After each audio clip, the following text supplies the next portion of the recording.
Again, I would like to remind everybody that we do offer office hours where you have the opportunity to meet with a board member. And if you'd like to take advantage of that opportunity, you can do so by calling 773-553-1600. And we look forward to seeing you. With that, Madam Secretary, will you please share the details for the next board meeting? Thank you, Mr. President. The next board meeting will be held on December 18th, 2013. Advanced registration will open at 8 a.m. on Monday, December 9th, 2013, and will close on Friday, December 13th, 2013 at 5 p.m. or until all slots are filled, whichever is first. If anyone has any questions about this process, please contact the board office for our assistance. Thank you so much. Thank you, Madam Secretary. We will now proceed with today's public participation session. Madam Secretary, why don't we start with Mr. Brunson from the Chicago Teachers? Thank you. Mr. Michael Brunson from the CTU, please.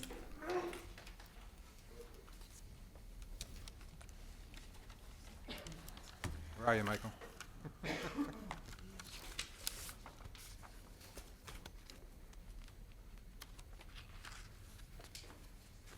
Hello, everyone. Well, I Good wish I morning. had more time. Michael Brunson, Chicago Teachers Union. I am a teacher. I'm a father of 2 students in Chicago Public Schools. One day, my son and his friend happened to be talking about testing. And they were talking about how they couldn't understand why they were being tested on things that were never taught in the classroom. So I asked them, well, what did you learn from the tests? And one of his friends quipped, how to fail. There's too much testing in our schools, and by being over-tested, our students are being undertaught and disengaged from the learning process. There's only so much time in the day, and they should be learning. And when we talk about standardized testing, we're talking about tests that are mandated from above and even outside of our educational system, that are not aligned to the curriculum because they're not teacher-created. They crowd out valuable learning time and hijack our educational system, and they force our master teachers to teach to the test. We need to reframe our understanding of this. It's that testing is assessment, and assessment is simply a tool, and like any tool, it can be useful, overused, or even misused. Instruments and tools have a use and a misuse. Back in August of this year, CPS made an announcement about streamlining the test policy. Well, earlier this month, there was a bit of controversy in the schools about administering the benchmark test. Was it a central office mandate or a local schools decision? I have a solution to our local educational problems. The school code calls for professional personnel leadership committees. I have a copy that I've given to the board, and they are to be set up in all of the schools. This is a committee of educators who are in direct contact with the students at the school level and know what their learning needs are. The duty of these committees is to advise on all matters of the educational program in the school, including the curriculum and the school improvement plan and the budget. We mentioned earlier about the local school councils. These PPLCs were brought into being by the same legislation that created the local school councils. Mr. Brunson, So excuse me. I will Thank you. conclude. So I am asking that the board call these PPLC elections in these schools, because they should have been done the 5th week of school, and work together with us to make these things a success so we can support the learning that should be going on in our schools and bring back the joy of teaching and learning in our schools. Thank you. Thank you, Mr. Brunson. Thank you, Michael. Our next speaker then will be speaker number 1, Matthew Johnson, followed by speaker number 2, Mary Cooper, and then speaker number 7, Amber Madley, followed by speaker number 3, Maria Georgakos.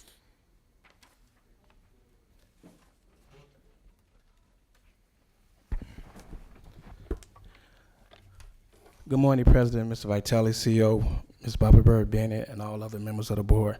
My name is Matthew Johnson. I'm the proud local school council chairperson at Dewey School of Excellence for the past 10 years.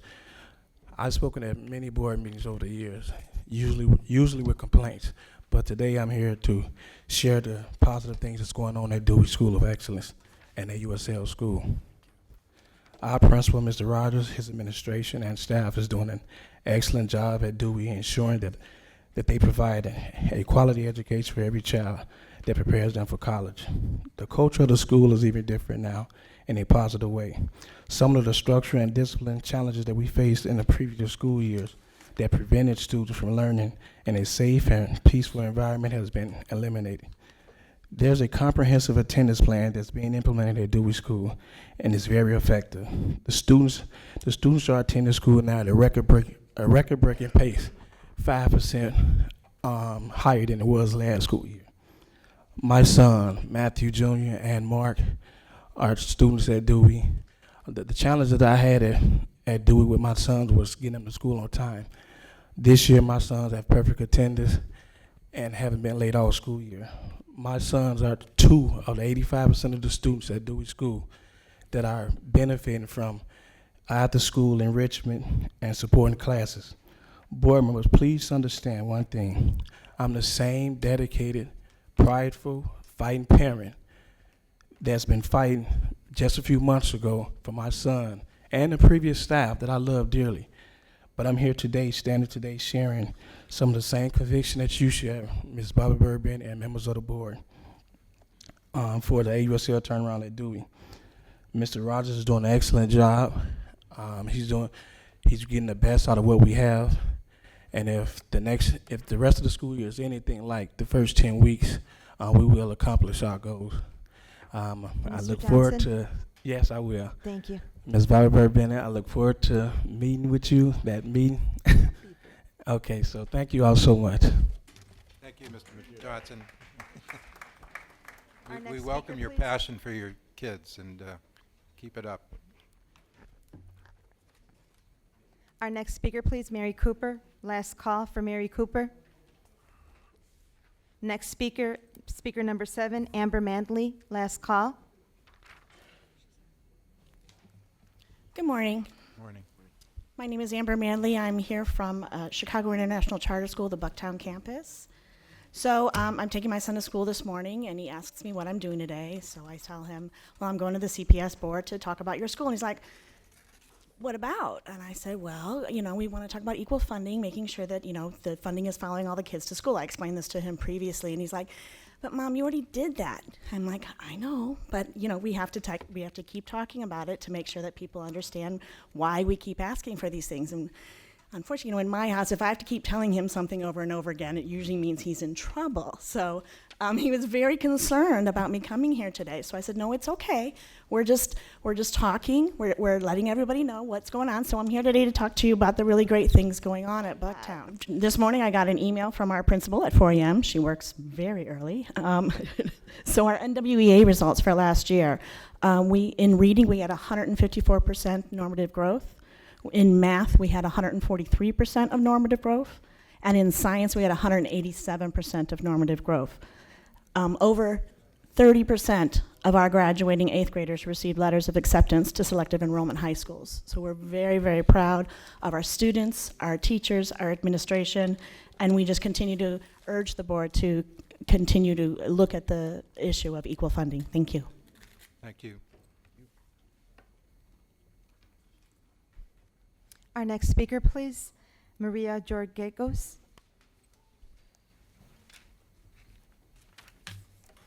Sorry, a little flustered. Good morning. My name is Maria Georgakos. I'm a parent as well as a chair for the Community Outreach Program at Canty Elementary. As you know from our previous visits, Canty's been asking for upgrades for our school for the last 15 years. We're simply here to ask, when will a decision be made? With recent news going on, a question that hits us all the time is, how do you decide who gets the funding? Logically, it would seem the greatest need would be first in order. According to CPS's space utilization report for 2012 and 2013, Canty was number 19 on the list of most overcrowded elementary schools. Yet recent news shows that other schools that were not as crowded as us seem to be more deserving of the money that we are in deep need for. This year, our enrollment continues to grow, as well as the percent of us being overcrowded. We are currently 151% overcrowded. Our classrooms have up to 35 children in each classroom and a minimum of 3 classrooms per grade. Based on information on CPS's website, we should only have a maximum of 28 children per class for classes K through 2, and a maximum of 31 children for classes 3 through 8th. We have 818 students in a school that was built for approximately 500 students. We actually just enrolled 7 more students this month. These numbers don't even include the staff and teachers that we have in the building. We do not have a proper lunchroom or a kitchen. All of our auxiliary classes are taught out of a cart, which seems funny for us as Canty being a fine and performing arts magnet cluster school, but we actually have no designated spaces to any of the arts. It's Canty's turn to be given the funding for an addition as well as these improvements for which we've been asking for since October 27th of 1998. Ms. Georgakos, excuse me, can you please conclude? Sure. We want to you. say thank you as well. We know Mr. Vitale actually visited the school this week. We're just looking for some feedback. You know, you understand our plea. We're hoping that you see what we're here for and that you'll actually, you know, help our students get the proper education in the space that they deserve. Thanks. Thanks for coming down. I did visit the school this week, as well as others. And there's no question that the need is there, and we will work with the management to come up with a solution as quickly as we can. We know there's a very dire need, and Right. you'll hear from us hopefully in the not too distant future about how we can Okay. resolve the problem. Great. We appreciate it. Thank you. Thank you, Mr. President. I understand Alderman Smith from the 43rd Ward is here and would like to address the board, and she is here, Mr. President, with the Lincoln Group.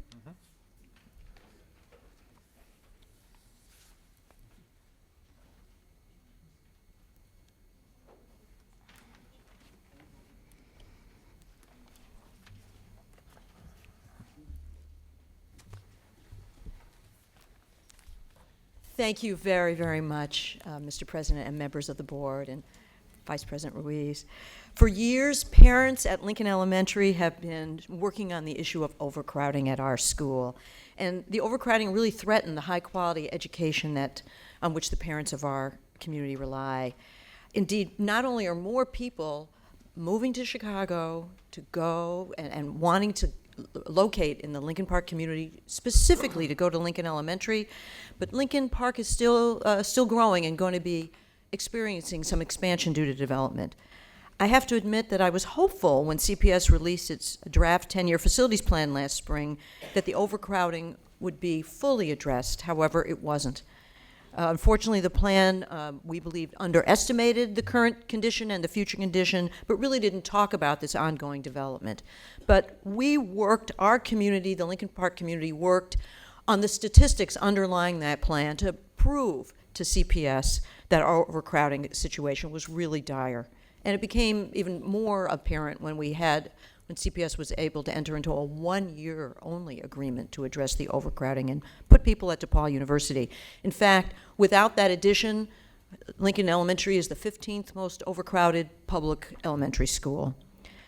So once it became clear that Lincoln Park Elementary had to grow to reflect a growing Lincoln Park, the community organized around it, and these are some of the organizers. Over 1,300 parents and community members called, emailed, testified, and met to advocate for supporting expanding Lincoln Elementary. You and I and our community considered every possible alternative, including redistricting. LaSalle language community assembled a huge number of petitions to defend their school, and over 1,000 parents at Alcott wrote to say, we think that our school needed to remain independent. As a result of all this community action and working hard with CPS, we were really, really grateful that CPS announced last week that we would be able to expand Lincoln Elementary at its current location.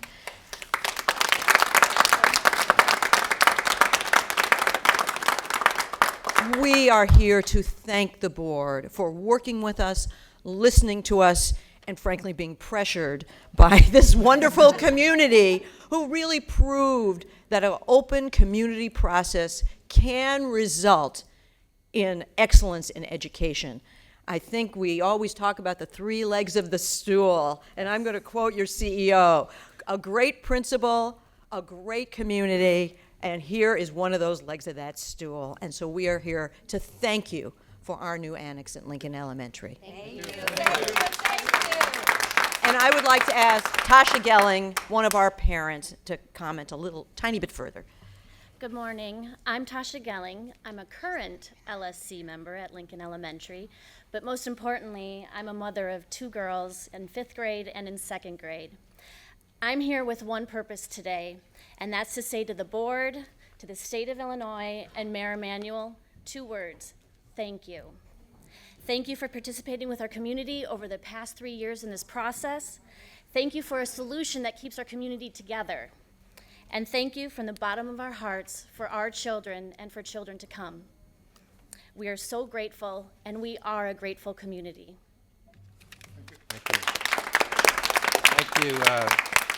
Thank you. Thank you, Alderman, and thank all of you for your hard work and your persistence. It's been a complicated issue to resolve, and I think we have something on the table that is a solution that hopefully everyone can support. So, but thank you for your hard work and for pushing us. I think I know the management tried to work with you in as many ways as possible to come up with a solution, and so it is a good example of working together. We really appreciate your help and your effort. Thank you. Thank Thank you. And let's stay for Jerry. President Vitale, if I may note, there are individuals that are noted on the speakers list opposing the proposal. Should I call them now? Thank you. That individual would be, first individual for Lincoln, Speaker 45, please, Susanna Krentz, followed by Speaker 46, Ann Schuler, please.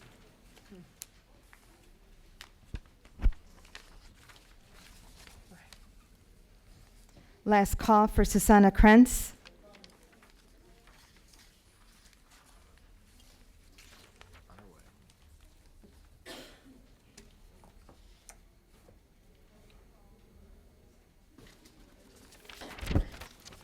Shall I start?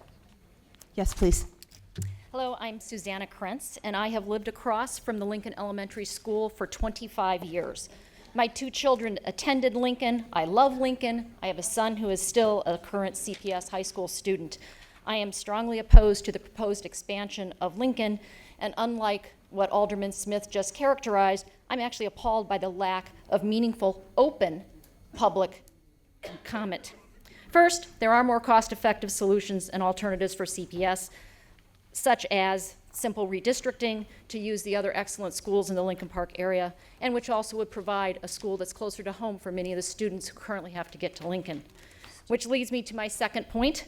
The increasing size of Lincoln will increase congestion and bring traffic in a very residential area to a standstill each and every morning and afternoon. As a neighborhood school, you would expect that students would walk to school. An amazing number of children are driven to and from Lincoln, which already results in inappropriate and dangerous traffic situations. Clearly, the geographic boundaries are larger than optimal for a neighborhood school. Practically speaking, the area in which Lincoln is located is not set up to accommodate the traffic that would be added by such an expansion of the student body. Third, the proposed annex requires paving over the existing modest playground. I have a home-based office, and my window overlooks the playground. I love the sound of the children on the playground every day. It's a delight. I can attest personally that the playground serves not only the school, but the whole neighborhood. A decade ago, Lincoln parents and neighbors believed the playground was so important that we raised $100,000 to renovate, clean, and green the playground. The proposed play lot is tiny, and the rooftop play area will not be available to children of the community. The functionality provided by the current ground-level playground will be lost. Ms. Krentz, excuse me, can you please conclude? Yes. CPS proposed the most sensible solution 4 years ago, changing the existing school boundaries to better use CPS's existing facilities. Building a bigger Lincoln will not result in a better Lincoln. Thank you.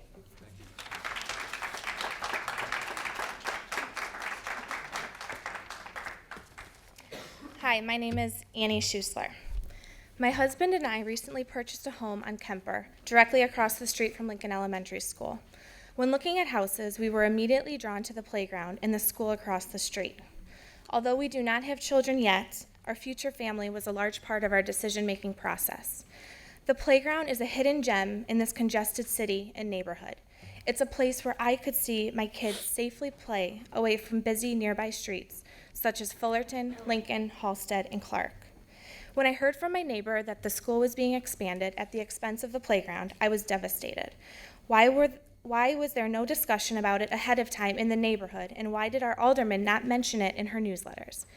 I cannot believe that a city like Chicago would give up a playground so easily, especially in densely populated Lincoln Park.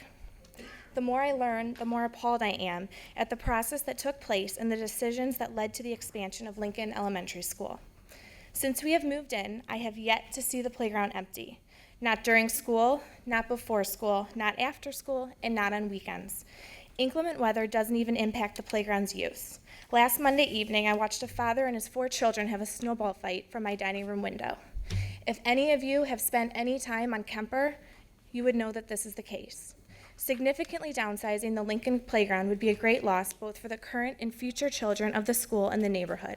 Our city officials and Alderman Smith need to understand the importance of the quality of life for those of us who have chosen to raise families in the city.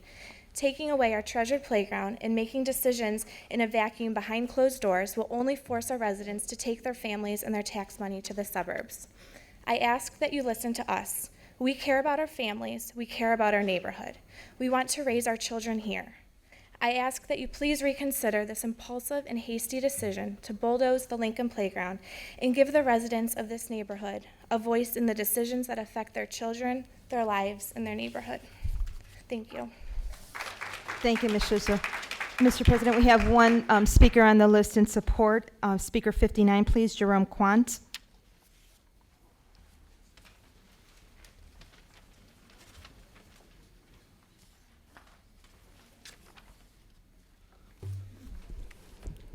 President Vitale, Vice President Ruiz, board members, Dr. Bird Bennett. On behalf of our current and future community, we want to sincerely thank you and the Mayor Emanuel for engaging with the state legislature to bring to Abraham Lincoln a solution to ease our overcrowding. Through this solution, you understood our community's core desire to keep our K-8 humanities-based curriculum intact. We also are pleased that you reviewed our very detailed analysis of overcrowding to better understand the immediacy of our situation due to the significant growth coming from the 2 major developments in our neighborhood. We are also thrilled this solution ensures that all of the children today and into tomorrow have the ability to benefit from one of the top 10 elementary schools in the state, including the upgrading of our facility to become ADA compliant. We realize that compromises have to be made when creating solutions like ours. And we recognize that even in those concessions, CPS worked diligently to ensure as many of our priorities were met as best as possible, including keeping a ground-level outdoor play space. For our community, this has been a divisive topic at times. It's been encouraging to see several opponents see this compromise as a positive solution. For our community, Abraham Lincoln had a quote about thankfulness, and I found it very appropriate for today, for us and for you. Don't worry when you're not recognized, but strive to be worthy of recognition. Today, through our efforts and through your commitment to work with us collaboratively, we have found a solution. Today, we are both worthy of recognition. Thank you, thank you, thank you. Thank you. Appreciate it, and you know, what we're seeing here is the complexity of dealing with the diversity in our communities, and I think everybody has worked hard to come up with a solution that works, if not perfect for everybody, we understand, but we appreciate your work. Thank you. Thank you, Mr. President. Our next speaker, Mr. President, will be Alderman Emma Mitz, please, from the 37th Ward, followed by speaker number 4, Anna Espinoza, and then speaker number 9, Maria Leticia Toribio, please.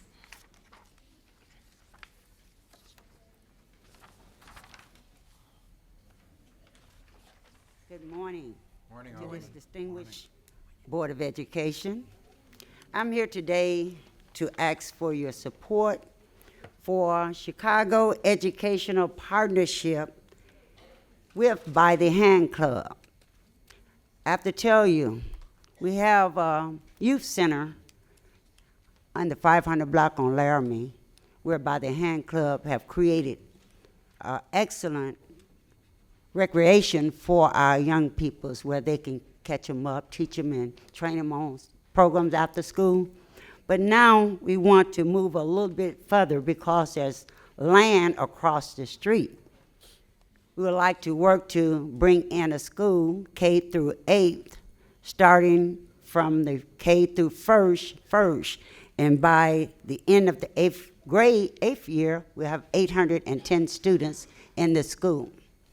We're having programs such as technology, which is something that our children really need to work on if we're going to be able to train our youth to be able to compete in this competitive world. Then we need to have the right technology for them to be able to use.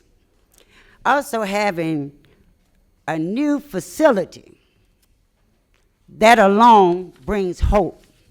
When you start seeing things new, people tend to have a little bit more concern for their community and get more involved in our education. So I'm here today asking you for your support and helping us to continue to revitalize our Austin community. Let me just give you a little statistic. There are 12,000 students currently, aged 5 through 14, that are leaving Austin every year, every day. That's a lot. We want to be able to have our children to be able to go to school, get educated, play, then work and live in a good environment and a good neighborhood. We shouldn't have to leave to get a good education. So I'm asking for your support on behalf of the 37th Ward in the Austin community and surrounding communities. Thank you. Thank you, Alderman. We look forward to working with you.